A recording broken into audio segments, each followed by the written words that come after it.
అనుకున్నంత అయింది. భయపడ్డట్టే జరిగింది. కలలోనైనా మెలకువలోనైనా శాంతిని వల్లివేస్తున్నాడు. ఒక్క పీస్ ప్రైజ్ ప్లీజ్ అని అదే పనిగా అడుగుతున్నాడు.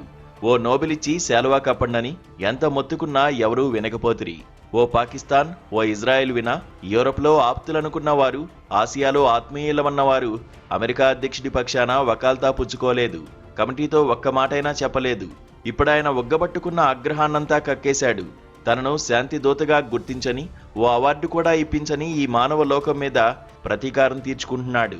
యుద్ధాల నుంచి ప్రపంచాన్ని తాను ఎందుకు రక్షించాలని అడుగుతున్నాడు.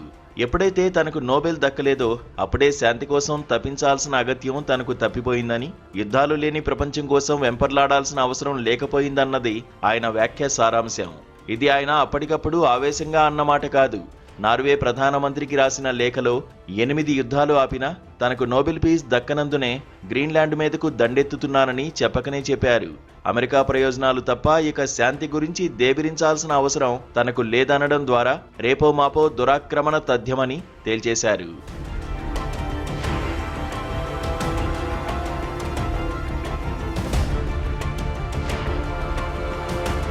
తనకు ఆ కాస్తంత సత్కారం కూడా చేయని ఈ పాడులోకాన్ని ఆయన మాత్రం ఎంతకని కాపాడుకొస్తాడు? అప్పటికీ తాను ఏ యుద్ధాలు ఆపానో ఈ ప్రపంచానికి గుర్తు చేస్తూనే వచ్చాడు. నోబెల్ శాంతి ప్రకటనకు ముందు మరింత గట్టిగా చెప్పి చూశాడు. ఆపరేషన్ సింధూర్ను అర్థవంతంగా ఆపించింది తానేనని ఏకంగా 50-60 సార్లు చెప్పుకున్నాడు. ఆపింది అమెరికా అధిపతులు కాదు, ఇక చాలు మహాప్రభో అని పొరుగుదేశం మొరబెట్టుకుంటే మేమే ఆపేశామని మన పాలకులు చెప్పుకోవడంతో ట్రంప్కు ఇంకా చిర్రెత్తుకొచ్చింది. తలతల్లాడే సరికొత్త విమానాలు ఇన్ని కూలాయి, ఇలా కూలాయి అంటూ ఏవో కొత్త పద్దులు విప్పాడు. పాకిస్తాన్ సైనికాధిపతికి కమ్మటి భోజనం పెట్టి ఎంత భజన చేయించుకున్నా తమ్ముడు షరీఫ్ నోబెల్ కమిటీకి రాసిన లేఖను చూపినా ట్రంప్నకు తపన తీరలేదు.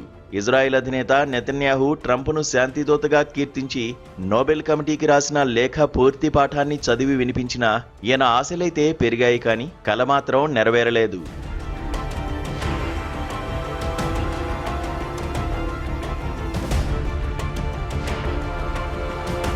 వెనిజువలా విపక్ష నేత మదురో ఆగర్భ శత్రువు మచాడోకు నోబెల్ శాంతి పురస్కారాన్ని ప్రకటించినప్పుడు అది ట్రంప్కు దక్కినట్టుగానే విశ్లేషకులు భావించారు.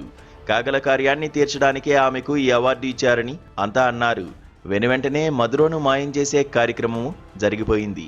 ఒక అర్ధరాత్రి అమెరికా సైనిక బలగాలు వెనిజువలాలోకి చొరబడి వందలాది మంది సిబ్బందిని కాల్చిపారేసి తమ దేశాధ్యక్షుడిని, అతడి భార్యను సైనిక విమానాల్లో ఎత్తుకుపోయి అమెరికా జైళ్లలో కుక్కి అక్కడి కోర్టుల్లో శిక్షలు వేసి రేపోమాపో ఉరికంబం ఎక్కించబోతున్నందుకు ఈ నోబెల్ శాంతి విజేతకు ఎంతో సంతోషం కలిగింది.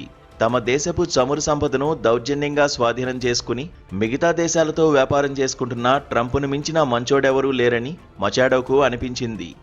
పరుగున వెళ్లి నోబెల్ కమిటీ తనకు ఇచ్చిన శాంతి పురస్కారాన్ని అమెరికా అధ్యక్షుడి చేతుల్లో పెట్టింది. ఇలా నోబెల్ కమిటీ ఇచ్చిన అవార్డులను ఇంతవరకు ఎవరెవరు ఇచ్చేశారు, వచ్చిన ధనాన్ని సమాజహితవు కోసం ఏం చేశారు ఇత్యాది వివరాలతో చాలా కథనాలు వచ్చాయి. పురస్కారం ట్రంప్కు ఇచ్చేసినా మా పద్దులో ఆమె పేరే ఉంటుందని నోబెల్ కమిటీ ఓ మాట అన్నది కూడా. అయినప్పటికీ తన పురస్కారాన్ని ట్రంప్ చేతుల్లో పెట్టడం వల్ల రాబోయే రోజుల్లో తనకు వనగూరే లబ్ధి ఎంతో ఆమెకు బాగా తెలుసు. అవార్డు ఆమెకిచ్చినా అది ట్రంప్దేనని అప్పట్లో అన్నవారు ఈ పరిణామాలతో తమ మాట నిజమైనందుకు సంతోషించారు. తనది కాని అవార్డును స్పృశించిన ట్రంప్కు తాను భవిష్యత్తులో చేయబోయే యుద్ధాలకు, దురాక్రమణలకు నోబెల్ శాంతిని అడ్డుపెట్టుకోవచ్చునని భలే ఆలోచన కలిగింది.